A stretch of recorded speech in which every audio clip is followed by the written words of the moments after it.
कि क्या पांडवों ने और श्री राम ने भी मांस खाया होगा। ध्रुव राठी ने इस बात तो लाइन क्रॉस ही कर दी। इनका नया वीडियो आता है और उसका टाइटल रहता है क्या हिंदू मटन खाते हैं। हद जब पार हो गई तब जब इन्होंने कहा कि श्री राम भी बीफ खाते और माँ सीता गंगा जी को बीफ अर्पण करती है। श्री कृष्ण अपने बदन पर चंदन का लेप लगाते हुए मद्यपान करते हैं। चलिए देखते हैं इन्होंने क्या क्या कहा। अब यहाँ पर एक ऐसा सवाल आता है जो बहुत से लोगों के मन में उठता है कि क्या पांडवों ने और श्री राम ने भी मांस खाया होगा। अब कॉमन सेंस लगाई जाए तो जंगल में कौन 12 साल तक उनके लिए पनीर बटर मसाला बना रहा होगा। क्या केवल पेड़ों से फल तोड़कर खाते हुए पांडवों ने 12 साल निकाल दिए। हमें यहाँ पर गैस करने की जरूरत नहीं है। महाभारत में वन पर्व के अध्याय 256 पर जरा नजर डालिए। युधिष्ठिर को एक सपना आता है जिसमें कुछ हिरण उनके पास आते हैं और कहते हैं कि उनके भाइयों ने इतने सारे हिरणों को मार डाला है और अब केवल वे शेष बचे हैं। वे युधिष्ठिर से अनुरोध करते हैं कि उन्हें बीज की तरह रहने दें ताकि वे फिर से बढ़ सकें। युधिष्ठिर को दुख होता है और फिर वो अपने भाइयों से कहते हैं कि हम 1 साल और 8 महीने से उन पर निर्भर होकर खा रहे हैं। अब हम काम्यक वन में चलते हैं। 1 साल और 8 महीने, इमेजिन करो।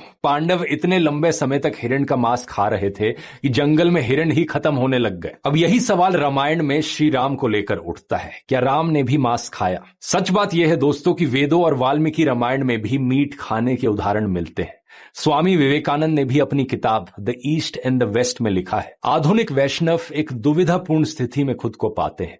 रामायण और महाभारत में ऐसे उदाहरण मिलते हैं जहां राम और कृष्ण को मांस का सेवन करते हुए और मदिरा पीते हुए दिखाया गया है।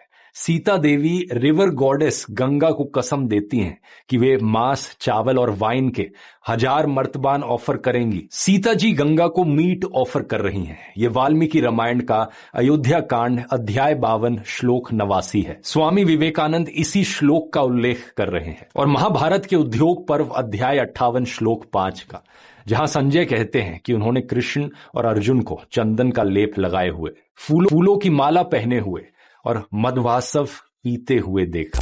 डू सब्सक्राइब और ध्रुव राठी के लिए एक अच्छा सा कमेंट करके जाना भाइयों।